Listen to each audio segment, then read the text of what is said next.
By now, you've probably heard my magic wand story. It's a brand that's been part of my personal journey for more than 20 years. But no matter how many times I sing Magic Wand's praises, I'll never be able to fully capture the story of this incredible brand. Well, now journalist and author Kate Sloan just completed a limited audio series documenting the history and impact that Magic Wand has created over the last 56 years. It's called Making Magic. And the series chronicles Magic Wand's incredible brand story through interviews with nearly 40 experts, performers, business owners, educators, and fans.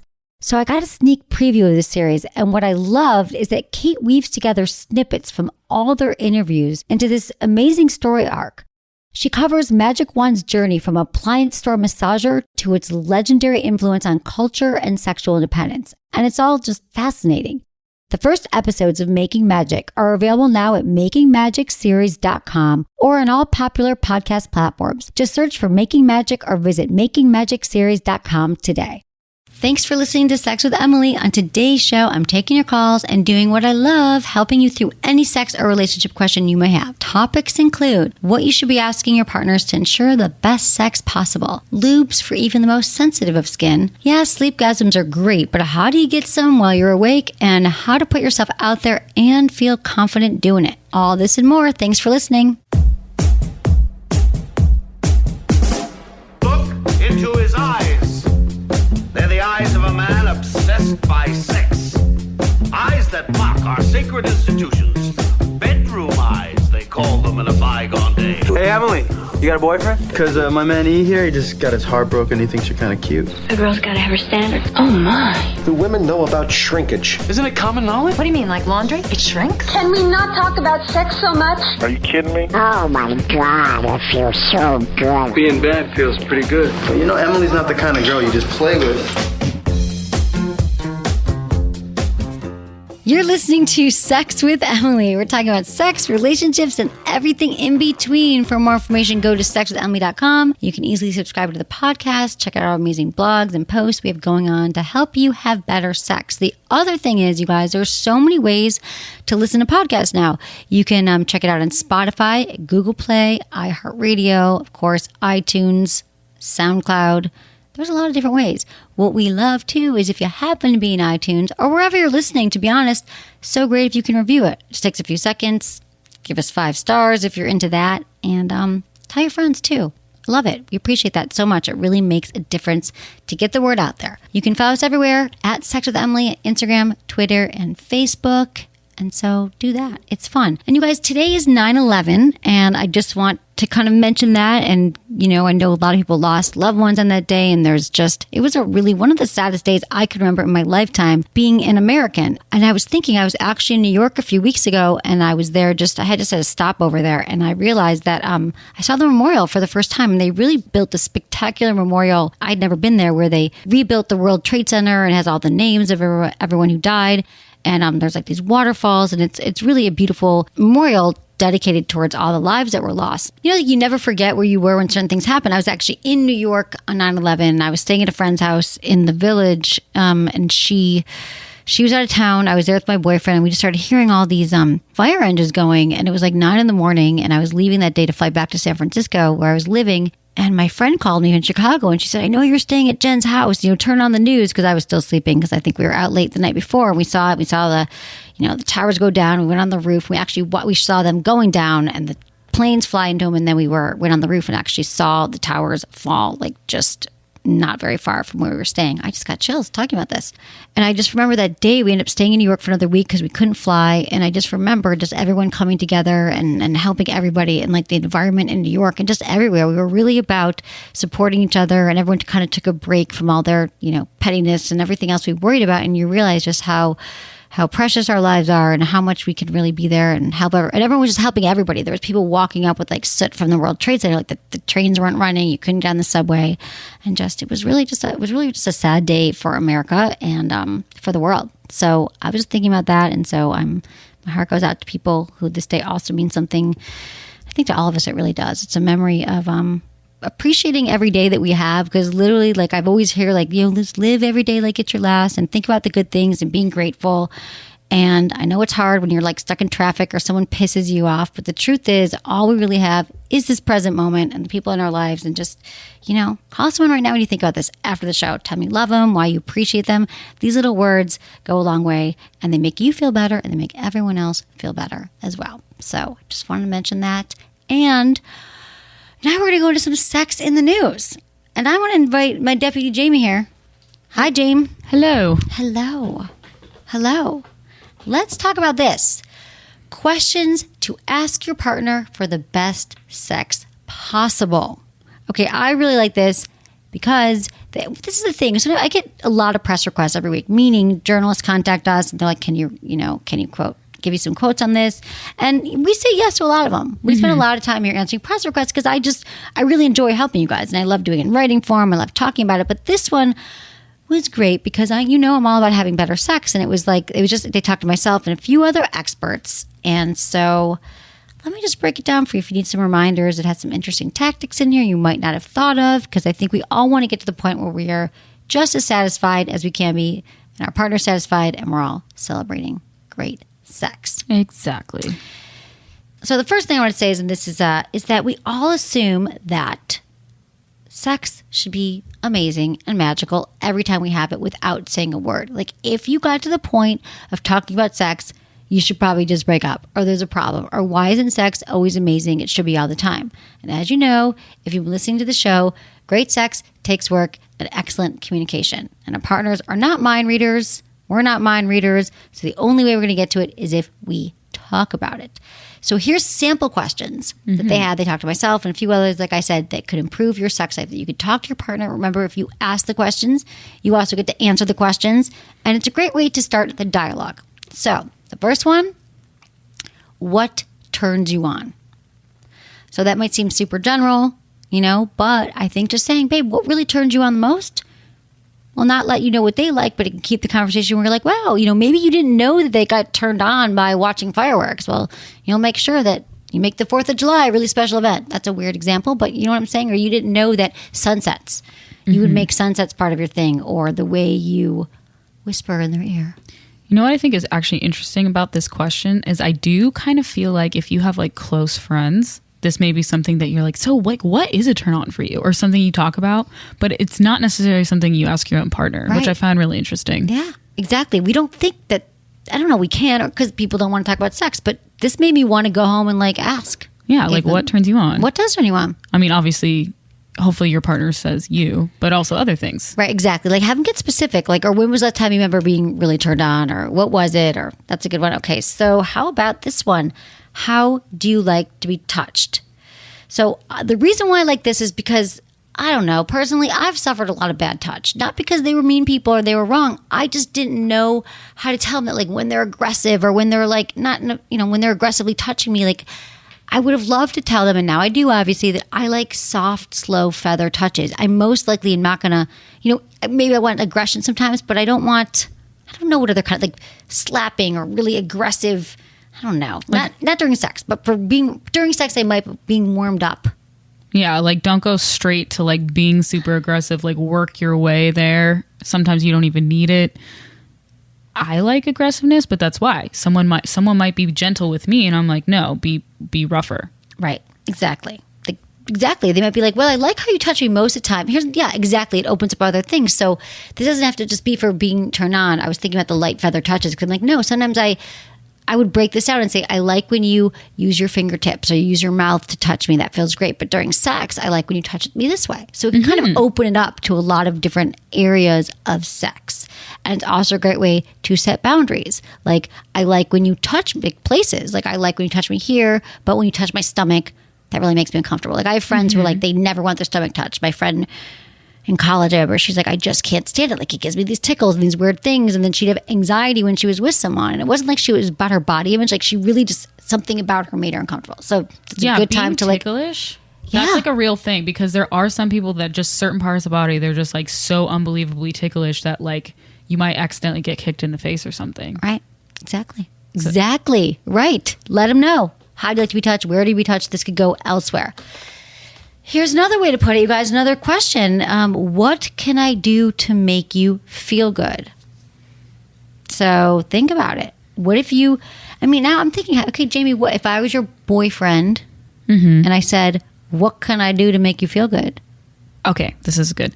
So I would say I want you to compliment me more. You know, I want, especially like before sex, you know, just throughout, whenever you see me, I'm never going to not want you to compliment me. So if you feel like you have a thought like, oh, she looks really good, tell me that. Right. Stop that barrier. Whatever's making you not say you look hot, tell me. Yeah. Yeah. But also too, it's like during sex, like I need you to look, like I need to feel when you look at me or when you're in the moment that you think I'm like the hottest thing in the world, because that's going to make me feel amazing and get more into it. Yeah. And it's just going to be this giant back and forth of being amazing and feeling amazing. Yeah, that's good. See, now you can go home and have this conversation.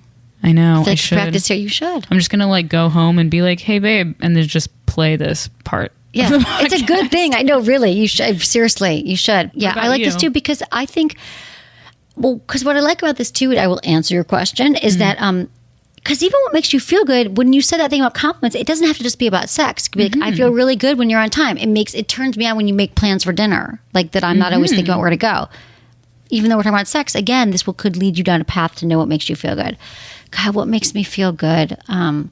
Everything. Same thing. You know, I'm a huge compliment hoarder. I love them. I love compliments. I love touches. I like making out. I love massage. I mean, swear to God, like that makes me get, I think that massage is so underrated because maybe people, not underrated, but under practiced. Yes. Because I think people think they need to have like a massage table and all these lotions and potions, and really just, it slows down your nervous system. It reduces anxiety. I just like, you know, that's what makes me feel good. Saying nice things to me, bringing me chocolate. Okay, what kind of touch do you not feel comfortable with? Now, this is something that I'm trying to think right now how I would answer that, but for some people, they might be like, you might ask this question too, because in your brain, you're like, I do not like the way my partner touches me. So you're allowed to say, ask them a question that you actually want to answer yourself, because again, this goes both ways. So you could ask your partner and say, let's have some fun and talk about sex. What touch do you like and what aren't you comfortable with? Like if they don't really answer, they don't know, say, well, what don't you like? I'm trying to think what I don't like. I'm trying to think if there's anything I feel like everything, I like variety. So to me, what wouldn't I like? Yeah, I mean, I guess you could say, you could say something like, you know, it doesn't really feel good to me when you can tell that like I'm dry somewhere, but you keep going at it. So grab some lube. Like that's the thing. Like I feel the same way. Like I've told my partner, I'm like, I feel like I don't jerk you off correctly if I don't have any lube. And he's just like, well, I can't even jerk myself off correctly if I don't have any lube. So I'm like, okay, because that's what I'm saying. You know how sometimes in the morning, and so I'm thinking, I'm like, I gotta have lube by me, so that that way if I want, because Can you please get a nightstand in your new home? I am. Jamie's moving finally into her own place with some friends, and she's never had a nightstand. I legit want to buy. Can I buy you a nightstand? I mean, if my you dream want. is a lube on every nightstand. For real. I'm always saying, I said it on the podcast, lube on every nightstand is my dream. So, and I was like, Jamie, just put it on your nightstand. Once you're like, I don't have a nightstand. It's true. I know. Well, you will. I will. As No, an adult, we can find you one. disclaimer. Apparently, That make me. You can think about when you go to bed. Just kidding. Yeah, it's apparently it's an adult thing to not have one side of your bed against the wall. Yeah, like that's you true have too. to have both sides accessible. And so I will officially, I guess, become an adult once my new room. Exactly. My bed is not against the wall. You know what? This just made me think of two things. Exactly, James. This is going to be a whole growing up thing. But this is what I was going to say. There's two things. This made me think of, James. The number one thing is what kind of touch you not feel comfortable with. You reminded me, like, I don't like when my partner just grabs my, like, even if I have pants on, like you want with some lube when he's touching your clitoris or going inside of you. I just don't even want to be grabbed. Like, I don't want to be grabbed. I don't want my boobs to be grabbed. Like, unless we're like naked and fooling around, then I'm more into things. But if I'm not warmed up and we're going in blind and you just walk to my house, if you grab of like grabbing my crotch, or it just doesn't feel good. I don't like that. So that's a great thing. So first I was like, what don't I like? The other thing I just want to say about bedroom feng shui, which what you reminded me of, is that there is a theory, and I actually believe this, that you want to set up if you're single, for example, and you want to set up your environment in a way that's open and attracting, you know, if you believe in manifestation, which I do, I believe in thinking about what you want and the universe can deliver that, or if it's in your consciousness and you repeat it, it's going to happen. You tell people about it, It's your reality. But what about the bedroom? I remember hearing this years and years ago, was like, if you're single and your room is, a mess, and you have like only, and this people who are really serious about it, you have like one lamp and one nightstand, but the other side is against the wall, or you have nothing there, or one side of your bed's filled with clothes, or it's just your house, your home, and your bedroom is not set up for two, then how are you going to track that person in your life? So once you kind of set that up for somebody else to come in, if you've been dating and you want to welcome someone, not just like when they get there, you hope it's ready to go. It's more of a mindset. It's more of a philosophy. It's more a way of living that like, I'm open for love. I'm open to finding romance. I'm open to great sex. So having your bedroom be a place that is opening and inviting when you're looking for someone. And you should also keep it that way always. I love You're dating that. someone? Yeah, I do too. I think it's a good point. Because I've had times in my life where I walk into my room and it's a mess. Like when I'm working a lot, it's busy. I'm like, this is not open. Like I'm not open to meeting someone, even if I say that I am. That's not the only, but when your life is out of control and crazy. So I like that too. Mm-hmm. Okay. How do you like to masturbate? I love this question. This is actually my suggestion for the article. Asking your partner how they masturbate might seem like it's awkward or private, but you guys know that finding out how they actually please themselves is a roadmap to their pleasure. You're going to know, I didn't, they cup their balls with one hand when they're touching themselves, or she puts fingers inside of her. I had no idea. So understanding if they use a toy, are they on their stomach, or are they on their back, you can, find out or watch them. Good old fashioned mutual masturbation. No, yeah, that makes it even more fun because you get to watch. And then you also, it's going to be hard not to touch yourself watching your partner touch themselves. Right. So, I don't know. It's just like a win-win. Yeah, it's a show and tell. You're leaning back, you're watching each other, and you're learning, and it's hot. So, ask them how they like to masturbate. And just assume, not do you... Well, you can ask, do you masturbate? But I'm going to assume that most people do, or they should. I hope so. Yeah. I want you to. Okay, what's your hottest sexual fantasies? When you share your fantasies with the partner, you're really going to understand their erotic desires, what they're thinking about, what they desire, even if it's something they don't want in real life. Obviously, they're just going to answer things that they feel comfortable sharing with you. So, like, what do you fantasize about? What's your hottest erotic movie? We called it in my sex school. But, like, what's the thing that plays through your head when you're fantasizing, you're thinking about sex? Like, what's happening? And it's funny. I remember in my class, there was a lot of women.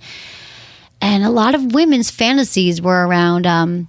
which isn't surprising, being taken. People had elaborate fantasies. I wish that I fantasized like this, but they have. I remember one woman was like, I'm in the ground and I'm part of Mother Earth. And there's all these hands on my body and they're like worshiping me. It's like men and women. And it's like they're in some kind of like garden, like garden nymphs everywhere. Like she had this very elaborate thing. And then people were like touching her. And then all of a sudden they had orgasms and like they disappeared into the ground and became part of the earth. Now, I don't have fantasies like that. But I think that... Yeah, talking about what turned you on. Yeah, that sounds like... I was impressed. That's very a lot of work. impressive. I know. I have another friend who, she has these fantasies, because I always ask my friends too. I'm like, what do you fantasize about? My friend's like, oh my God, well, I had this fantasy that I'm going, and she changes them all the time. And she's like a clothing designer, and she's very like elaborate. She's an artist. And she's like, well, she tells me what she's wearing. She's like, we're going to like the New York Met. She lives in New York. She's like, I go to the Met and I'm wearing this red dress that goes to the ground, and then I walk in and they hand me champagne. Like she has this whole scenario about how she's going in, and then she meets this guy. It's her husband, I think, or maybe it's kind of, she actually brought her husband into it, but like so her husband walks in, what he's wearing and what they're drinking and what they're doing. I'm like, wow, that's like a long fantasy. She's like, no, that's like 2 minutes and I get there, like 30 seconds. She runs through like a whole very elaborate scenario about what happens. So whether they're short or long, or you just want to say you fantasize about a threesome. Yeah. And then if you haven't really thought about any fantasies, you really haven't, like it's kind of beneficial to take some time and really think about what it is that would turn you on.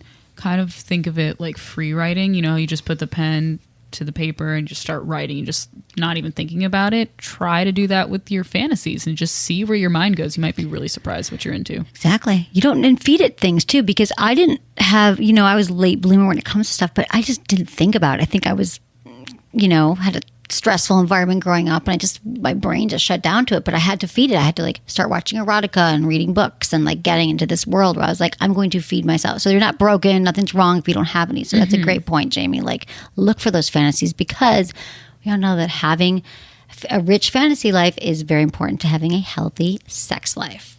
Okay, this one, I've been saying this for years, and I think I'm going to try this one actually, because I'd like to know the answer from my guy is I talk about it, but I haven't talked to him about it. What has been your favorite moment from our sex life? This one is like maybe be a lot easier for people who are like, oh my God, I don't want to hear their fantasies.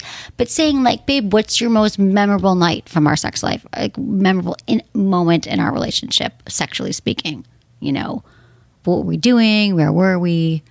If they're thinking like, oh, I loved having sex on the beach. And say like, oh, really? What was it about like having sex on the beach? Because you're probably thinking like, let's go plan a vacation.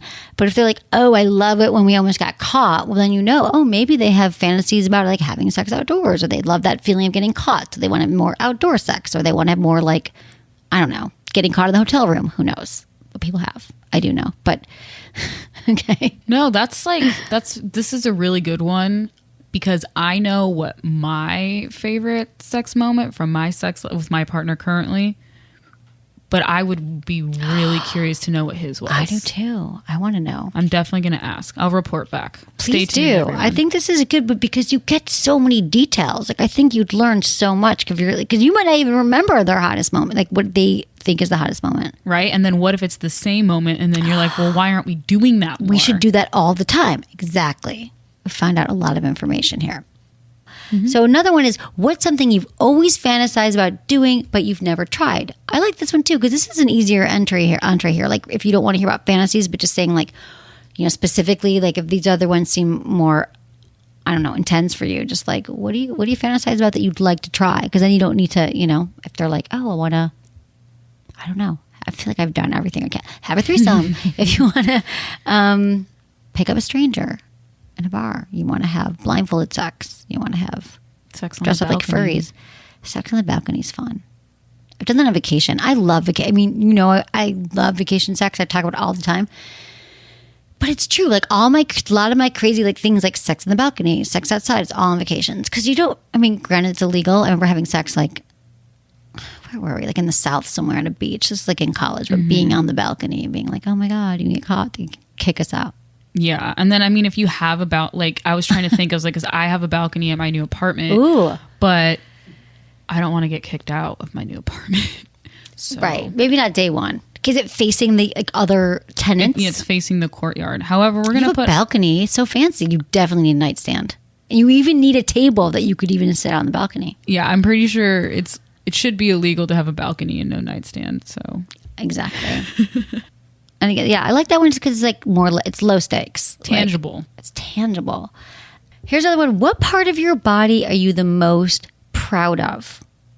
So this is cool, you guys, because if they're proud of it and they're feeling good about it, they probably would like some attention to it and maybe like to hear compliments like, I love your hands. They're really sexy.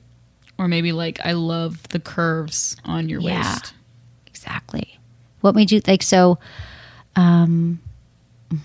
Or what if, I'm like, hey, this is not how I actually feel. I really like my feet. You should rub them more or compliment them more. Kind of incorporate that into... Yeah, it's a good way to get your needs met. Yeah. Like, let's say you've been wanting to have them massage your feet. You're like, I love my feet. That would be like a note to self. Exactly. I've never actually looked at your feet. I never thought about what part am I proud of.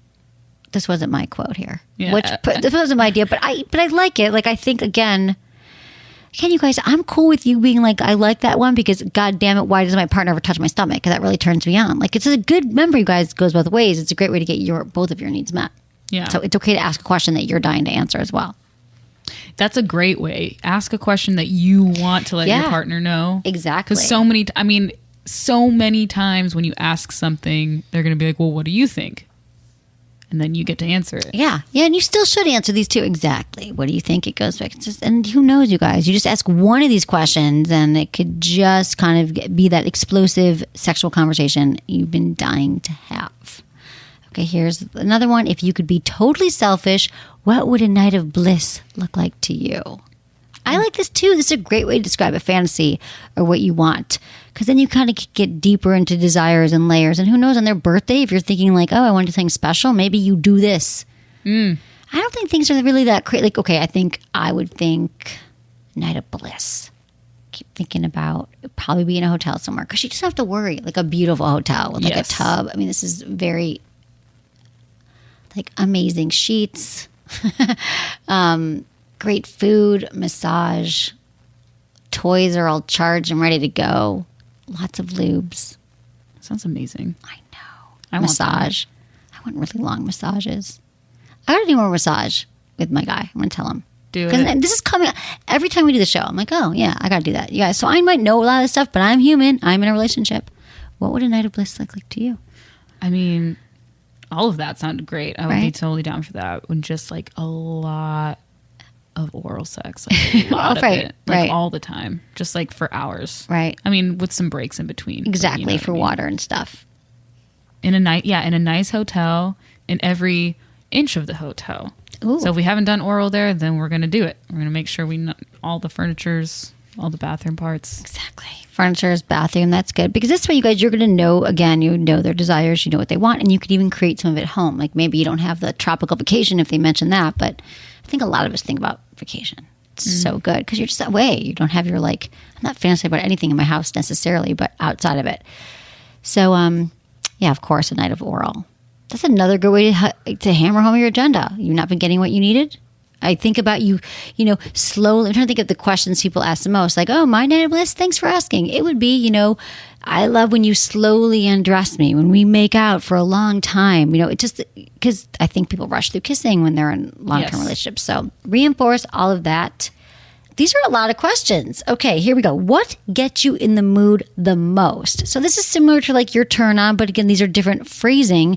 So if you've been with someone for a while, we all know that sex does become routine and you have different sex drives. So if you understand your partner, how they like to approach sex and what really turns them on, like what gets them in the mood, this is a little bit different because mood is like I would say slow touching. I would say when you come in and we're like making out and you're not grabbing my crotch. You're not thinking he does it all the time, but like when we're like slow down and we're kissing and there's touch, like I require a lot of like slow, sensual touch. I like breath. I like breath in my ears. I like on my neck, kissing. What gets me in the mood? Just comfortable bed, like good music. I could really enforce the touching thing. It's when I'm relaxed. Yeah, I was just gonna say when you're completely I just relaxed. want to be relaxed.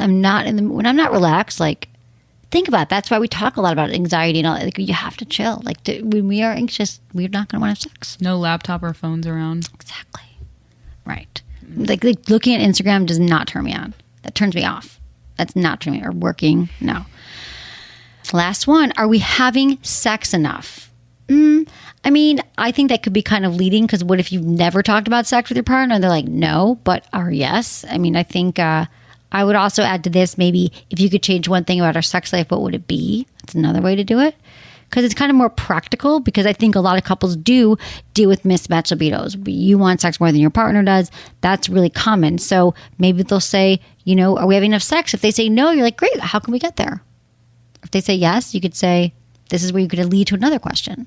Yeah, it would What lead kind of- into like if they say yes, but you are feeling like you're not, it could be a good time to just open up the conversation of what a good compromise would be of the amount of sex that you're having or what things you can do to have them be in the mood more. Right. Or why it, like, you know, maybe their sex drive is low and figure out why. Is it stress? So what can you do to de-stress them? Things Right. like that. Right. Could be like maybe you take your shower together in the morning, or maybe you like wake up earlier, or you squeeze with it on the weekend. Because if you keep thinking all week long, like we gotta have sex, like, you know, huge fan of scheduling sex, there's ways to figure it out. But it's good to find out if your partner's happy. You might be surprised what they say if they're having enough sex, or what, you know, you might think you know the answer, but I think we're always surprised. That's why it's good to have these conversations. So any of those questions would be a great way to have a healthy conversation about sex and have the best sex possible, which is our goal. Right, It is. James? It is. Okay. Thanks, James. Okay, everyone, thank you for listening. And thank you for supporting our sponsors. That's how we can keep doing the show for you for free. I appreciate it. We love our sponsors. We're going to take a quick break and come back with your calls.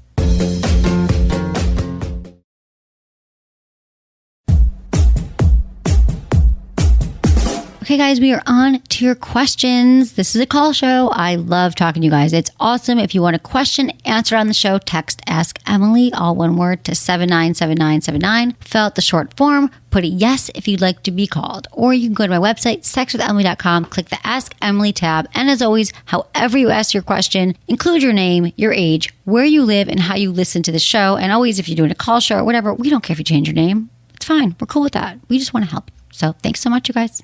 Okay, this is Bethany, 29 from Nashville, and she wants sex, but not casual sex. Hey, Bethany, tell me what's going on. Thanks for calling. Hey. Hey. Thanks for having me. Of course. Well, when I wrote you, I was like talking about a situation that happened maybe like a year ago, but I haven't had any like new situations since then. So it's kind of like, well, I just like I guess I don't date that much, and I don't really know why. And it's rare that I have relationships. Like I've had like one relationship in my whole life, and I'm 29. Okay. So I just like wasn't. I feel like I'm realizing now, looking back, that I just like was totally clueless about how like the dating world, quote unquote, works. Like Right. now I'm like watching these like YouTube channels of like these people like Elliot Scott. I don't know if you heard of him, but he's like giving tips to like women like about dating and like how the mind of a man works, which sounds so like might sound like trite or something, but Right. it's really helping me and like enlightening me right now. I'm like, damn, I wish I saw this like a year ago. But basically I'm just, I don't know, like I just didn't know that it was like, I just didn't know how. Well, it tell me what you worked. learned. Like, Give me an example of what made you go, damn, I didn't know that. Like, what are you learning? Tell me what you... right. So, I mean, there's this guy that I was talking to. He was like messaging me on Instagram, but acting like super, super interested. And I knew who he was. And like, it was like, we like liked each other's art and music and stuff. So it was like, we had like a resonance, and it was like, oh, cool. We were like talking about it, and he was like, we should hang out. Like, I really want to hang out with you. And then we did hang out, and it was like really good. And like, I thought that he was someone that was like worthwhile to like put time into. I don't know. I guess I just like liked him, and then he seemed to be really into me too, and was like super excited for like maybe like 3 weeks or something, and then kind of just like stopped Right. texting me as often. And then Okay. I started realizing like, you know, like months into it, I'm like, oh, I really like him, but I guess he's only texting me like once every 2 weeks, Right, like, right. or like, you know, and Yeah. I was so like monkey mind about it. And then Right. like this, and now this is like a year ago or something. And now I'm finding all these YouTube channels that are like, hey girls, this is what guys do. Like they act really into you because they have to hook you in. And then they might be like trying to keep you using the bare minimum amount of effort, or like if you don't lay down the law or show them what your boundaries or standards are initially, then they're not going to like Respect you or something? treat you. Yeah, kind of. I just like didn't I don't know that know. there was that was like a known I would stop thing. watching all the channels. This is what I want for you. Not that that's not helpful, and I get it. Like, I wouldn't say stop. I'm saying that there is useful information for sure. If you haven't dated, like, listen to things, figure things out. But for you, you just Right. haven't had a lot of experience dating. So I don't Yeah. believe in all of these rules. Like, what I believe is that you, Bethany, it is figure out like what you're looking for right now. And I think that the thing about dating is like what I would tell you is that you don't really know what's going on with the other person. Like I would say that it's all about True like that. people That's date true. for a few weeks, so they might be seeing a lot of people. Like he might not be looking for whoever it is. He like the grand he right. He's like dating a bunch of people, or maybe he got back together with his ex, or maybe he just wanted sex, or he has no time for a relationship. There's a million reasons why relationships don't work out. But women and men, we do this. We blame ourselves. So what did I do wrong? I shouldn't have invited him back to my house after the second date. That's why. Or why did I wear this skirt? You know, I should have worn pants. You know, who Right. knows? Like we think of a million Right. things he didn't like. That he didn't like the dinner I made him. Like we come up with all these things, and it's never what we worry about. It's never those things that we obsess about. So I think the most important thing is building your confidence around men and really just being comfortable, like making friends with guys and dating and just being like and understanding what you want right now. And I think it is true that everybody on date, like there is something fun when you're dating someone to kind of like, we don't know where it's going to go. But I think it's important to honestly know, like if you're just casually dating right now, you can let people know like, I'm just dating, or I'm looking for, to hang out with people, or maybe you want a boyfriend. So if you do, like, maybe you just date a few people at once and you let people know that, like, I am looking for something serious, but not right away, or I want to get to know you more. Like, I do think that people appreciate more information. And I think that even if you don't know, you can let them know that you're exploring it. Because I think rather than just kind of pretending that it's nothing and we're all being casual and what's going to happen, that's when we end up getting hurt and making up all these meanings to things that have no meaning. So I think you just got to get back out there. Like you said, you don't really know how to date. And I think, like, this is the thing. You said you don't get asked out or you don't meet people. There's a lot of single people. Like, you're in Nashville. Like, there are single people everywhere. There's more single people now in America than ever. So I think the thing about where we don't meet people is because we don't put ourselves out there. Like, you take the same route home from work every day. You go to the same bar with your friends, or you hang out with your same 3 friends. So how you start meeting people is saying yes to those invites. Like, maybe once a week, you say yes to that barbecue that you don't really like. Someone invites you on Facebook, those of invites, and you're like, you never look at them, but you're like, oh, I kind of like her. Maybe she'll have cool friends. Or you let people know that you know and trust, family and friends, that you're single. Like, if you know anyone, like, fix me up. So you start putting that energy out there, and you just start practicing talking to guys and people that you're maybe not even attracted to, but you just have that rapport, so it's not so scary for you when you go out. You're like, how do I talk to a guy? And then it just becomes second nature.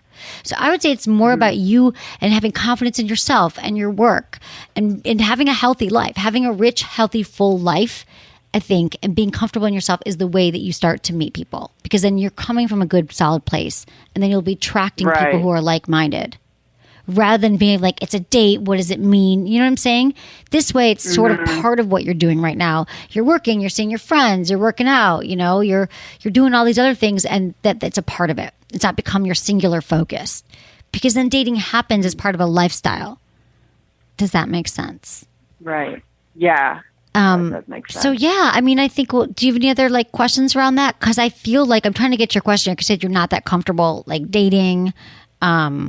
And I think that casual sex and stuff, like, I think you just kind of, casual sex isn't for everybody, like casual sex, it's not like the rules, like society says you have to have it. Like, some people are just like, I don't like it, right? They're like, no, I can't handle not knowing if someone's going to call, or not being intimate with someone and knowing that they were part of a relationship, or that I can trust them. And for a lot of women, the best sex they have is when they're with someone they trust.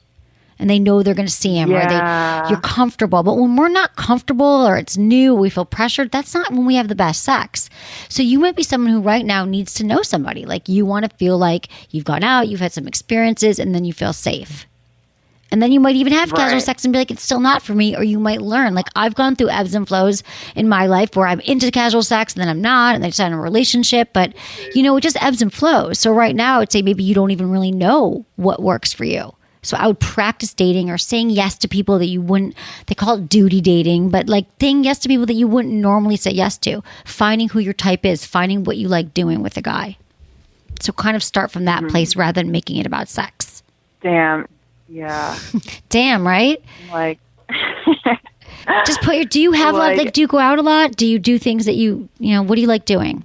What's fun for Bethany?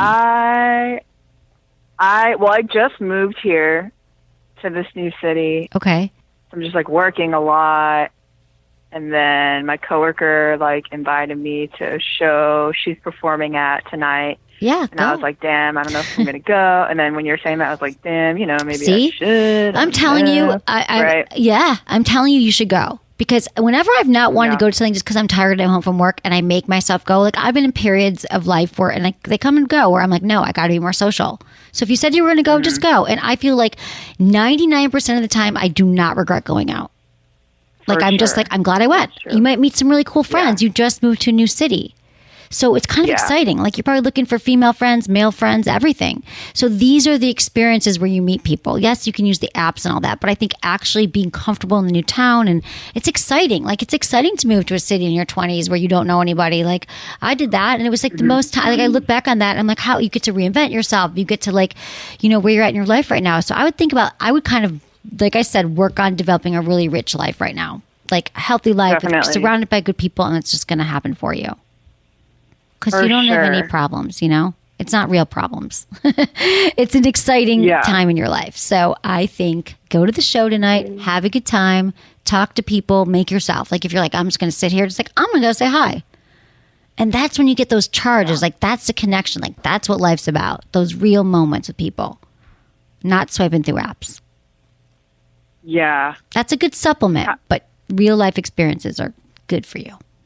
That's true. How do you, like, I feel like I'm, like, want to, like, have intimacy with people, but I guess I just, like, have to wait. Because I have to, like, know if I can trust them. Oh, because you want to upset. Yeah, I mean, no, I'm not saying you have to. Maybe you try it and you're like, oh, that didn't work for me. There are no rules here. You get to decide your own rules. Like, I know people, like, so everyone gets sets up their own rules. So, you know, if you decide you want sex, you can go out and find sex. You get to decide.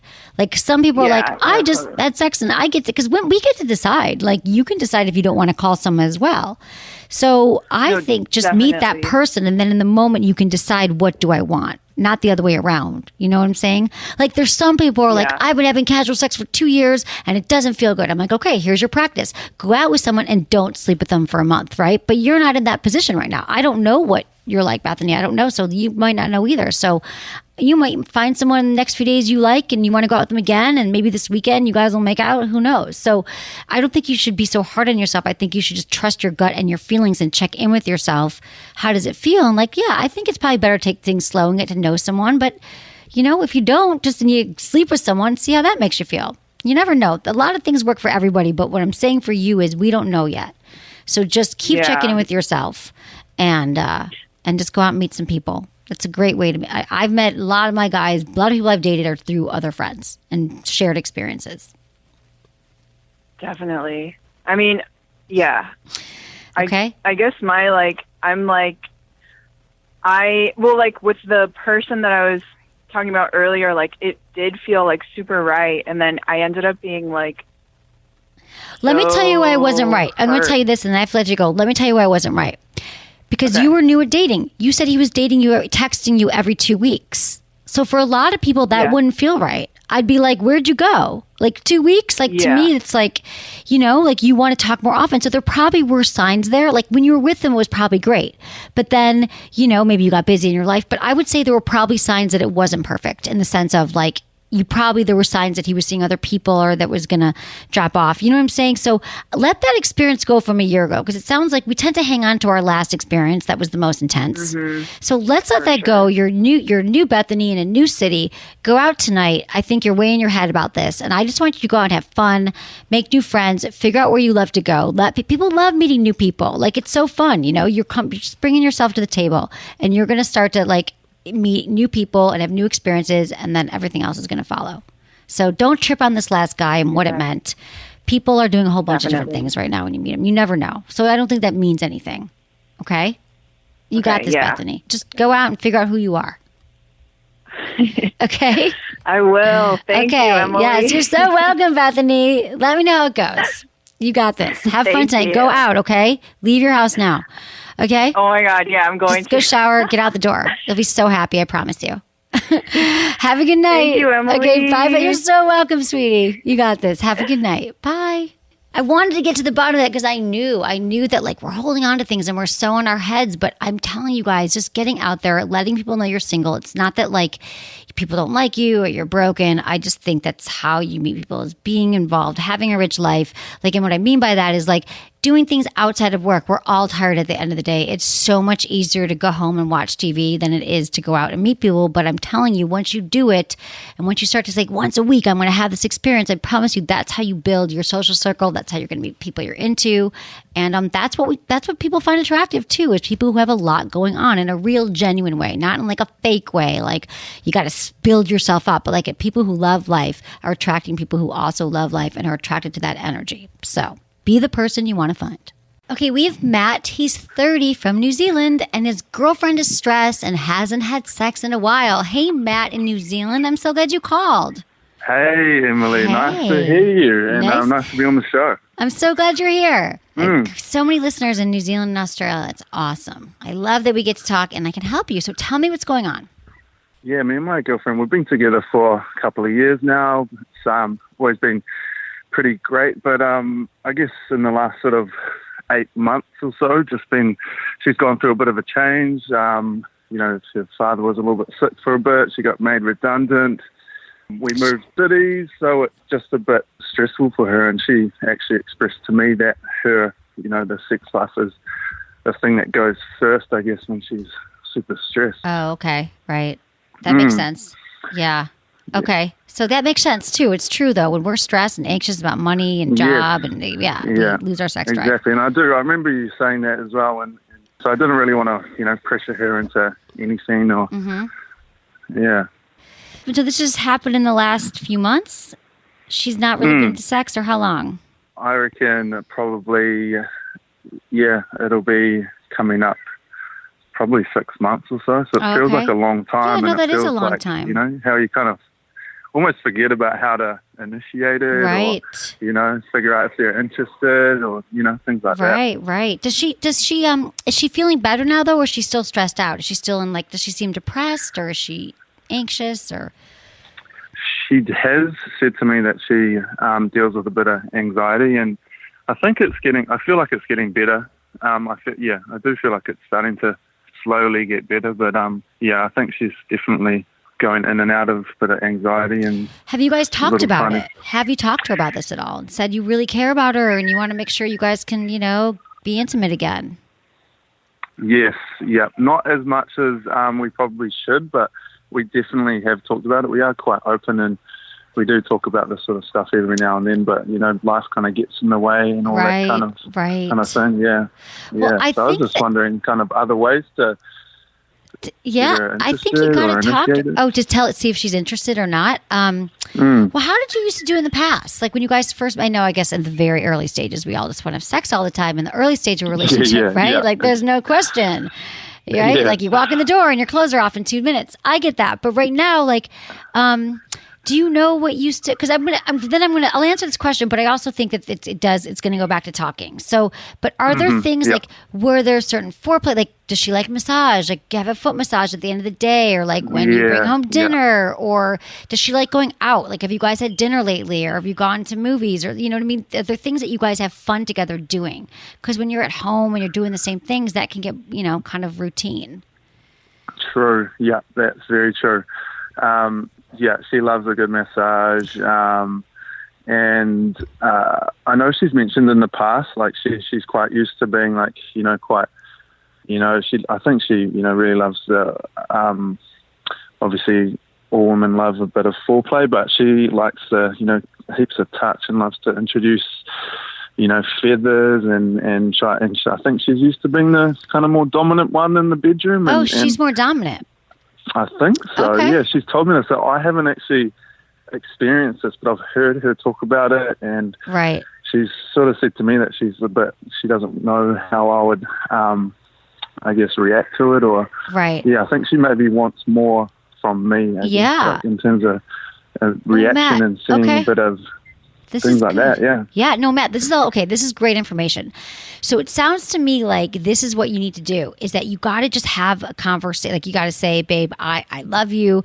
I really want to talk about it's so important that we continue to connect and have sex life. I have great sex and I miss having sex with you. What can we do together? Like I'd love to try whatever you want. Like I like telling couples to like exchange a sexy bucket list, or what you both are wanting to try. You could say, you said you were dominant in the past. That might be kind of sexy. Let's try it. I've got, you could use a necktie. You could use a feather laying around the house, or you could go to a sex toy store together and go shopping or buy some things online. But this is what I tell you, Matt, this is so true that you said you talk about it sometimes. And what I want you to realize is that the more you talk about it, number one, the easier it gets. So the more it's like, even if it's every other day, like you're talking about what to eat for dinner, that's how your sex life can be, because you're both sharing an experience together. So you both need to talk about it. Like, where are you going on your vacation? What are you doing for dinner? Let's talk about our sex life. And so because you've talked about it maybe 3 times in the last 6 months, like not enough, right? Like when you see her tonight or when you see her today, like, I miss having sex with you. Like, I know you've been going through stuff. I've been going through stuff trying to figure out what you need. Like, let's just talk about it. You can say to her, what's your most memorable time that we've had sex? And she might say, that time where you came in late and I, blindfolded you, or you blindfolded me, or who knows what it is. But then you're going to learn what turns her on, or ask her when she masturbates, what she thinks about her. You guys could watch some porn together. Like, I feel like you guys have to build an erotic life together. and that you're kind of guessing because you care about her and you're being sensitive to what she's going through. But you guys, like, you don't have to solve this on your own. That's what I'm trying to drive home. Like, you guys are in it together. And if you're guessing that there's things that she wants you to try, you guys have been together for 2 years. So it's time to stop kind of trying to figure it out and have a straightforward conversation. It's going to get so much easier, and you're not going to believe that you didn't do this before, because that's how you're going to figure this out. Great. Because you both want the same thing. Yeah, that's true. Yes. Yeah. And I know it's scary, but when you do it like outside the bedroom, like at dinner, when you're having breakfast, you just bring it up. You're like, let's talk about sex. What's going on? What can we do? From a very don't make it a serious conversation. Make it playful and fun, because it's sex. Sex should be fun, and infuse that into the relationship. Yes. And if you start the conversation that way, it's going to help it, be favorable to both of you, whatever you guys decide. Yeah. Okay. Awesome. Yes, great advice. And, good. All right. You got Thanks this then. so Just start much, Emily. talking. Okay, you're so welcome, Appreciate Matt. that. Have a great day. My pleasure. too. Thanks. Bye, Matt. It's fun, you guys. I get it that talking about sex seems so painful, and we think we do it because we did it once every 3 months because we know how hard it is and we remember that last conversation. But I'm telling you, the more you do it, the easier it gets. You just kind of like ripping off a Band-Aid, like literally like, babe, I know this is weird. We don't often talk about our sex life, but let's talk about it. And believe me, if you're both in a loving relationship, you're in it together, it's for both of your interests, and you want to be with a partner who can contribute and talk about it so you guys can continue to have healthy sex. Communication is a lubrication. This is Camila. She's 23 from the Bay Area, and she needs a sensitive lube for vaginal sex and anal sex. Hi. I'm so glad you called. Me too. I have been wondering about this for some time because I'm very sex positive, and I know that even though I can make good lube myself, I'm trying to improve my anal game. So I've been out there looking for a lube, and just everything hurts. Huh.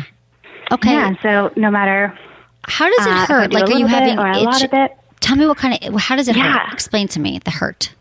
So it's almost like inflamed, like my insides are on fire. And that's really the best way that I can put it. And so I took your recommendation and contacted my doctor. And she said that there are different synthetics in lubes. It's true. That can actually destroy your vaginal flora. Mm-hmm. And I didn't know that it could also harm your anus, too, or that it could hurt. Yeah, it can hurt. Do you ever have pain at all during sex besides the lube? Like, is there ever any pain that happens? No. Okay. No, and that's why it's strange to me. That's why I pinpointed the lube to be the problem. Okay. Except anal sex is a little painful. That's why I wanted to have the lube so that we can have a little bit more assistance because, that part doesn't get as wet. Okay. Well, let me tell you here. So I know that you tried a bunch of different lubes. Now, have you tried silicone lube? No, I haven't tried silicone lube, but I actually found a natural lube that has no synthetics in it, and I've been using it for a full week now and have had no pain. Oh, okay. That's all. What kind is it? It's called Sliquid. Oh, yeah. Sliquid is great. I really like Sliquid. Sliquid Organics makes a great lube. I'm a fan of theirs. So that's great. I was going to recommend you because even when I started my show 13 years ago, people were really against silicone lubes. But the truth is, I love Uber Lube. It's a silicone lube, and it just has one or two ingredients in it. And for a lot of people, it's a great choice, especially for anal sex. So I love Uber Lube. Okay. And the other thing I was going to tell you is Foria, which is a CBD, like a pre-lube. It's called Foria, Foria. And it's basically like a CBD lube, and it can help with pain. It relaxes your vagina. It's all plant-based, and it's all natural ingredients. It's coconut oil, whole plant extracts, cacao, kava, vanilla, coconut, hemp, mint, ginger. So Foria, they can... I love it. Yeah. So I would check those, but I'm glad you found something right now because it is true. Not all lubes are, the same for everybody. And then anal can be painful, but you got to breathe. What'd you say? I thought it was. I thought, just get Joe Lube, get a lube off the counter. Everything's great. I tried the organic lube, the regular lube, and nothing worked until I pinpointed the ingredients in the lube. That makes sense. No, I'm glad you did because I do like Sliquid. That is great. So stick with that. And then try, Foria is great too. Much. Yeah, you're so welcome. Silicone lube too, and Foria. Yes, exactly. Check them out. See what you like. It's like everything. I love their Variety. website. I just finished your podcast this morning about it. Oh, you did? Oh, about Foria. Yeah, no, I'm a huge fan. We've been getting so many emails from listeners who are like, oh my God, it changed everything. So, it helps with the relaxation. Thank you so good. much for helping me. You're so welcome. Have a great day. Bye, Camila. You Thanks. too. Bye. That was a great reminder, guys. It is so true. Like, I talk about a lot of different things on the show, lubes and toys, but we all have to figure out what feels good to us. So I'm so glad you guys are asking the questions and talking to our doctors, and every single body is going to react differently to different things. You know, my dream is a lube on every nightstand. You just need to find the lube that works for you, because I'm a fan of using lube for every kind of sexual activity. Okay, this is Lee. She's 33 from New Jersey, and she used to be able to orgasm, but now can only orgasm in her sleep. Hi, Lee. Hi, Emily. How are you? I'm so good. Thanks for calling in. Tell me what's going on. Yeah, I mean, you pretty much summed it up. I have been in a happy marriage for 11 years now. Yeah, we've always had great sex, but over the last 11 years, I have not been able to climax completely with him, or really at any point on my own or with him, beyond being totally asleep in dream world and then waking up from an orgasm. And this has been in the last 11 years this has been the case, or just recently? You said, no, or always? The whole time? Basically since the very beginning of when we were dating, I was able to. Okay. And even a little bit into our marriage. And then it seemed like just very shortly after we got married, everything stopped. Got it. Okay, so let me ask you a few questions. Are you taking any medication? Like antidepressants? I've taken birth control off and on over these years. And then I was pregnant and went through labor, all of that, 3 times. Okay, 3 kids, 11 years of marriage. Okay, you've been busy. All right, so birth control pill. Okay, got it. So birth control, but that's really it. Have you ever changed up your birth control? I've always been on the NuvaRing. Okay. Honestly, birth control pills could have an impact, but I feel like there's something else, because here's the good news, Lee, is that you're able to orgasm. Like, you're able to have, experience pleasure. I know. So I'm sure that you probably don't get a ton of alone time. We have 3 kids. But do you ever get to, masturbate? Like, I know you said you've tried, but have you really, are you using toys? And are you trying just once? Are you trying for a little bit? Because it's really getting your body back into that muscle memory of masturbating again. So tell me about your masturbatory experience. Right. It's something I never really did much of early on. It just wasn't something that ever came naturally to me, or it's just never something I thought of. It was like sort of an afterthought. And it's actually my husband that got me interested in it at all. He bought me toys and was always just kind of saying, like, go ahead, go try some things, do what you need to do. But I've only in the last 2 or 3 years tried to start doing that. And I think you're right. I probably don't make quite enough time for myself to to do that. I've definitely tried a couple of different things, and I'm not opposed to it, but I don't really know where to start. Or so you said that he in foreplay, is he warming you up? Are you in the mood after you guys start making out and stuff? Okay, and do you feel yourself getting there and then you stop, or you're just not? Are you turned on during sex? Okay. No, I absolutely warm up. I'm totally into it. We get all the way to that point all the time. And so I constantly feel like I'm right there, about to hit the edge. And then what happens? Can you tell me what happens? Is there a thought that pops in your head? Do you have that thought it's not going to happen and then it doesn't? I think I will it so much. I'm just okay, here it comes. Yes, yes, yes. And then nothing. It just doesn't happen. Right. So I'm not sure if my thoughts are getting in the way or not. I always feel like I'm given enough time. I don't ever feel rushed. Right. There's nothing like that. I definitely think my brain has something to do with it, Yeah, our brain does. Even the brain, even the part of you that's saying, oh my God, you're so close, that's still you, right? So I feel like that's your pattern that you're in, and you probably in your brain are going, it's close because you want it to happen so bad, and in your brain, you're going, I hope it happens. So I have a few suggestions for you. I would say, since your husband seems really cool and he's into it, and he's giving you time, and I would say a few things. You could just have it so you guys focus when you have sex it's more about your orgasm. So you could just like take intercourse off the table and have him like not be about penetration, but I want you to experience an orgasm again while you're awake. And so I want you to have the confidence that it can happen. So the few things are childbirth, Kegel exercises are so important. And I totally understand they're hard to remember to do, but it's responsible for your orgasm after childbirth. Like your pelvic floor is weakened. So have you done your Kegels at all? Because you could buy Kegel. I can give you Kegel hacks too. So just tell me if you've been working on that, because that helps. Yeah, no, I don't feel like that's something I have done since pregnancy. No. Okay. So here's a few things. I want you to buy, if this would help you, maybe I have an iPhone app. Do you have an iPhone by chance?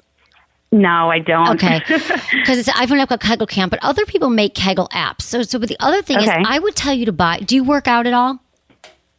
When walk? I can, yeah. Okay. Because one of my greatest things that helped me is that I buy Kegel balls, and WeVibe makes something called the Bloom, and you put it inside of you, and I wear them. I wear these Kegel balls when I go to the gym, when I walk around the neighborhood, because your body is, so I don't even think to do my Kegel. I mean, sometimes I use my app, which is called Kegel Camp, and it reminds you twice a day. But if you put it on your phone as a reminder, and you wear it in the morning when you're folding laundry, when you're driving to, I don't know if you're working, or whatever you do, you can say, I'm going to put it in, because our bodies are naturally tensing them, so they're not going to fall out, right? So they're naturally working them by moving around the house or going to see a friend for lunch. So just wearing them will strengthen them. Or if you can remember, you tense and relax them for 5 minutes a day. It's those pee-stopping muscles, because those are the muscles that are responsible for orgasm.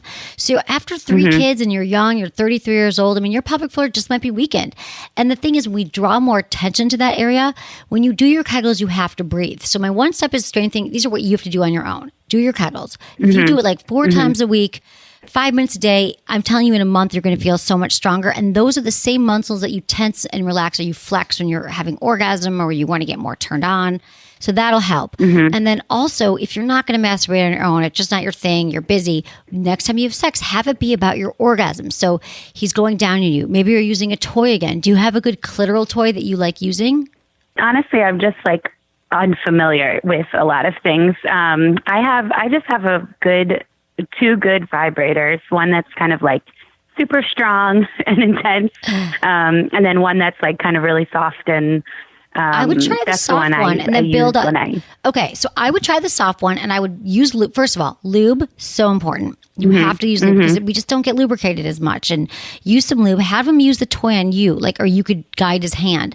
Try it at the soft setting and then build up like this. And then I would say, have it be, if he uses his fingers or his mouth, and a toy without a time limit. And I just want you to have that orgasm first without intercourse. And then you guys could also, and if that makes you feel bad, you're like, I want him to come. Obviously, you could have sex when it's over, or you can both mutually masturbate together. So we are in this together. I'm going to figure it out. But I don't want you to put the pressure on yourself. This might take you a month or two of just trying to masturbate.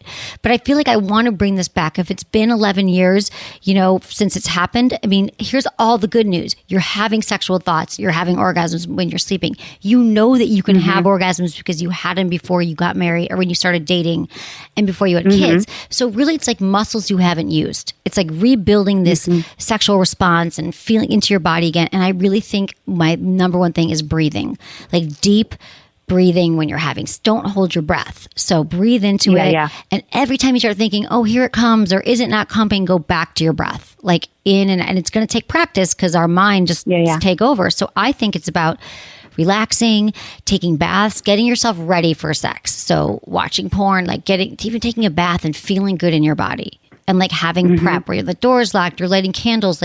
To me, the senses are just really important. So it's if you have a good candle and you have music playing, and you can just link into your breath, and then oh, the candle smells good, or the music I'm hearing, so you're not in your thoughts.